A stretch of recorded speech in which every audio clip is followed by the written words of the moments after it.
तंत्र क्या है, तंत्र कैसे काम करता है और इसका निर्माण कैसे हुआ। तंत्र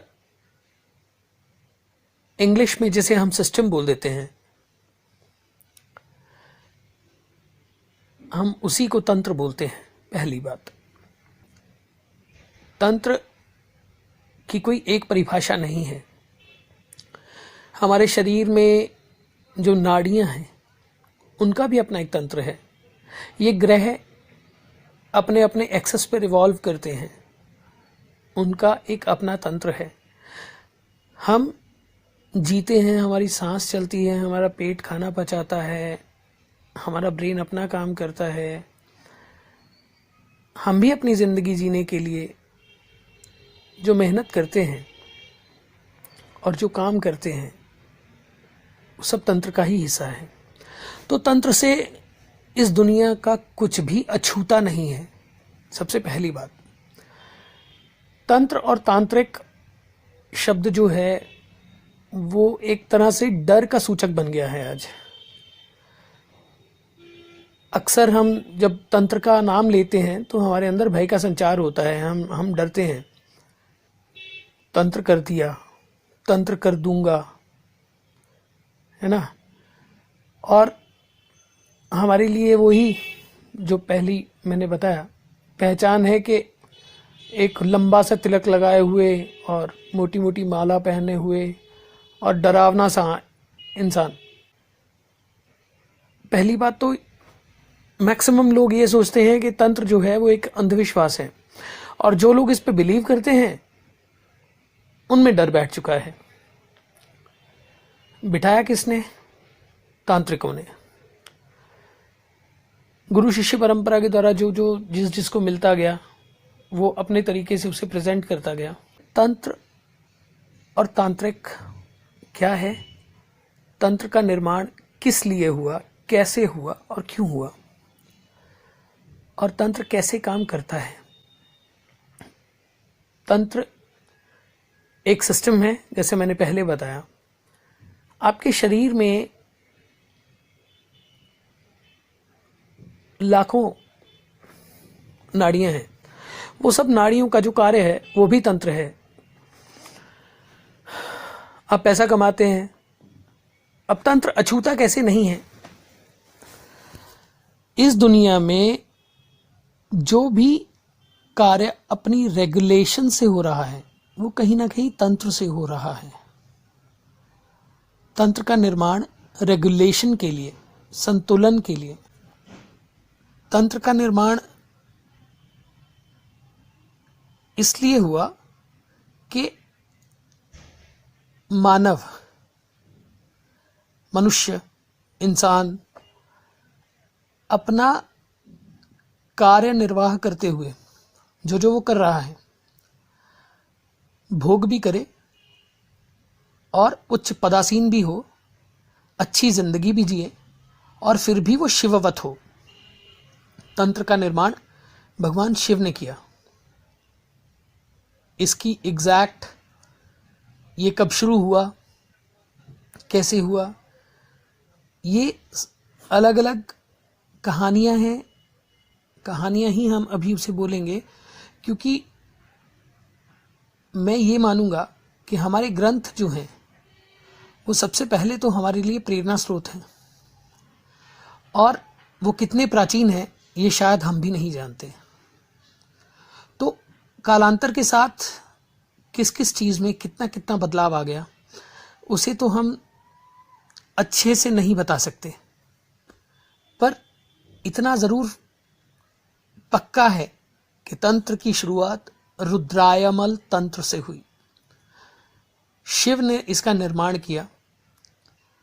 कहा जाता है कि शिव ने अपना डमरू बजाया और मंत्र निकले, मंत्रों की ध्वनियां निकली, तब तंत्र का निर्माण हुआ। तंत्र का निर्माण इसलिए हुआ कि एक व्यक्ति, मानव, उसे अपनी जिंदगी जीने के लिए अर्थ भी चाहिए, भोग भी चाहिए, काम भी चाहिए, मोक्ष भी चाहिए, धर्म भी चाहिए और कर्म भी चाहिए। अब ये सब करने के लिए उसके पास शक्ति भी चाहिए। तंत्र इसलिए उसका निर्माण हुआ शायद कि ये सब शक्ति रहकर भी इंसान अपनी इच्छाओं की पूर्ति कर सके, उत्तम भोग प्राप्त कर सके और भोग के साथ साथ वैराग्य भी प्राप्त कर सके। एक संपूर्ण व्यक्तित्व का निर्माण करने के लिए शायद तंत्र का निर्माण हुआ होगा। ये मेरा पॉइंट ऑफ व्यू है।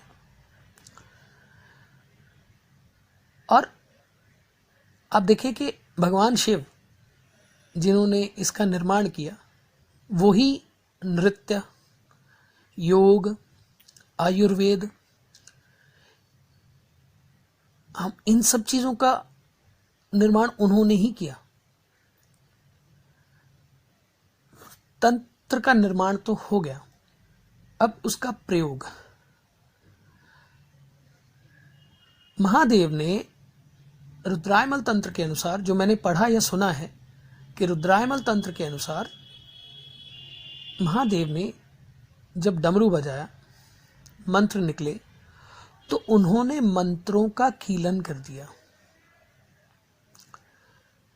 कीलन इसलिए किया कि कलयुग में इन मंत्रों का दुरुपयोग ना हो। पर कलयुग तो कलयुग है, कुछ गलत लोगों के हाथ कुछ विद्याएं लगी, वो एक अलग संप्रदाय चल पड़े और धीरे धीरे धीरे धीरे धीरे धीरे जैसे जैसे टेक्नोलॉजी, तकनीक बढ़ती गई, त्यों त्यों तंत्र का ज्ञान, तंत्र का शुद्ध स्वरूप लोगों से दूर होने लगा। जिनको इस चीज का ज्ञान था, उन्होंने अपने आप को समेट लिया और वो खुद में खो गए, या वो भीड़ भाड़ से दूर चले गए, या टाइम के साथ में वो शरीर छोड़ गए अपना। तो तंत्र का निर्माण होते होते होते होते होते होते उसका स्वरूप बदलते बदलते बदलते बदलते आज ये स्वरूप हो गया है कि हम तंत्र को सिर्फ डर का नाम देते हैं, जबकि तंत्र जीने का रास्ता है। आप कोई भी काम करते हैं उसमें तंत्र है। आप खाना खाते हैं, वो आपकी बॉडी पचाती है, वो तंत्र है। आप गाना गाते हैं, आपकी वायु काम करती है, आपकी आवाज लोगों तक पहुंचती है, ये भी तंत्र है। आप कुछ लिखते हैं, वो लिखने के साथ आपका ब्रेन काम करता है, आपकी उंगलियां काम करती हैं, वो स्याही काम करती है, वो लोगों तक पहुंचती है, वो कुछ लोगों को इंस्पायर करती है, वो भी तंत्र है। तंत्र सब कुछ है, सब कुछ तंत्र है। और अब हम बात करते हैं उस तंत्र की जिसका आज नाम लिया जाता है, जिसके कारण आज डर है। तंत्र और तांत्रिक। तंत्र की शुरुआत भी शिव से हुई और उसका अंत भी शिव पे है। तंत्र में जो आज धार्मिक रूप जो ले चुका है, उसमें आपको ज्योतिष का ज्ञान भी होना चाहिए, आयुर्वेद का भी होना चाहिए, आपको योग, अष्टांग योग, इसका ज्ञान भी होना चाहिए, आपको मंत्रों का ज्ञान भी होना चाहिए, आपको यंत्रों का ज्ञान भी होना चाहिए, आपको जीवन जीने का, भोग भोगने का और खुद पे फिर भी विजय प्राप्त करके खुद को संपूर्ण करने का ज्ञान आप में होना चाहिए। और एक चीज मैं आपको और कहनी चाहता हूं तंत्र के बारे में। तंत्र के षटकर्म है: मारण, वशीकरण, स्तंभन, उच्चाटन, विद्वेषण और उल्लीकरण। ये आज बाहर को ज़्यादा ध्यान हो गया है हमारा, तो आज हम मारण के बारे में सोचते हैं, किसी को मार देना।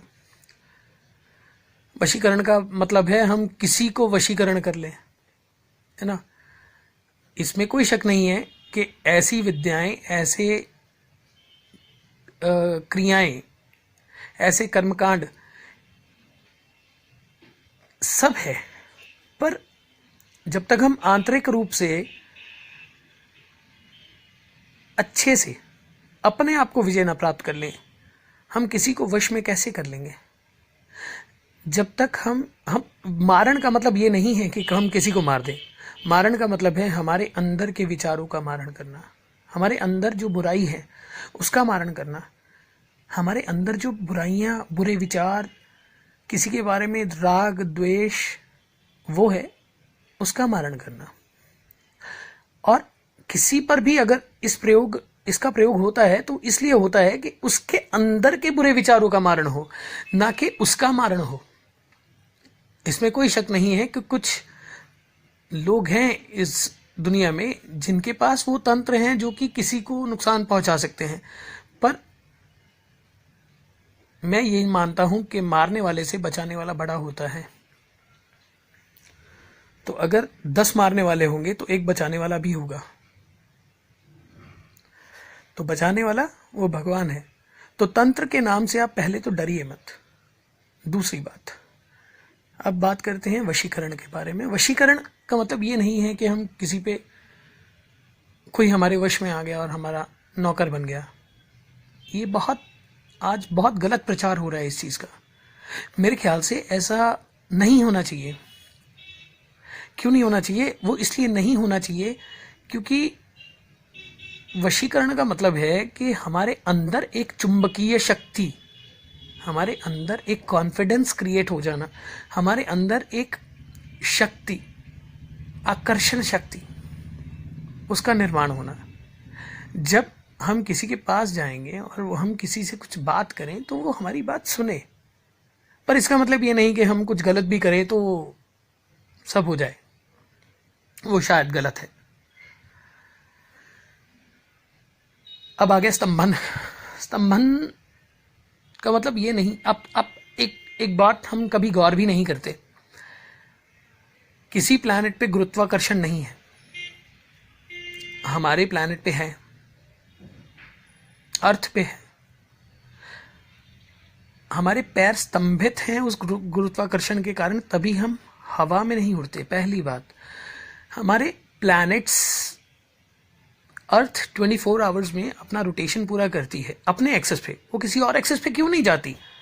सूर्य स्तंभित है, एक जगह रुका हुआ है, क्यों रुका हुआ है, किसने रोका है? वो सब स्तंभन शक्ति है। वैसे ही अपने बुरे विचारों का स्तंभन करके, हमारी अच्छे विचारों का वशीकरण करके, हमारे बुरी आदतों का मारण करके हम तंत्र से अपनी जिंदगी की सब डिजायर्स पूरी कर सकते हैं।